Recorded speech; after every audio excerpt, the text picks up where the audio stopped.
பாக்கியலட்சுமி தொடரில் வீட்டில் இருக்கிற யாரையும் டிஸ்டர்ப் பண்ணக்கூடாதுன்னு நினைக்கிற பாக்கியா நேரடியாக அவங்களே கோபி இருக்கிற இடத்துக்கு வராங்க. காரில் மயக்கமாக இருக்கிற கோபியை எழுப்புறாங்க. பாக்கியான்னு சொல்லிட்டு திரும்பவும் மயக்கமாயிடுறாரு.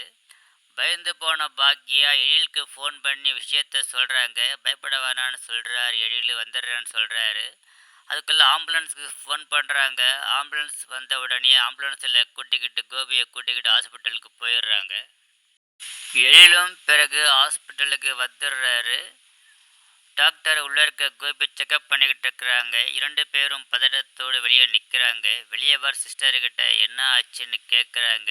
டாக்டர் பார்த்துக்கிட்டு இருக்கிறாரு, வெயிட் பண்ணுங்கன்னு சொல்லிட்டு அவங்க போயிடுறாங்க.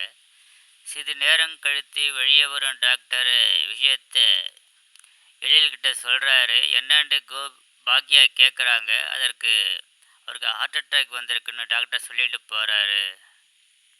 கேட்ட பாக்கியா அதிர்ச்சி ஆகுறாங்க. அவருக்கு ஏன் ஹார்ட் அட்டாக் வந்துடுச்சுன்ற மாதிரி கேட்குறாங்க. தெரியலம்மான்ட்டு சொல்கிறாரு எழில்.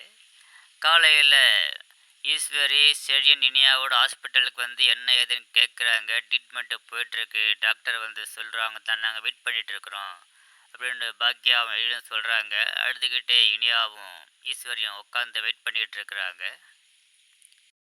கோபி நம்பருக்கு ராதிகா ஃபோன் பண்ணுறாங்க. செழியன் ஃபோன் எடுக்கிறாரு.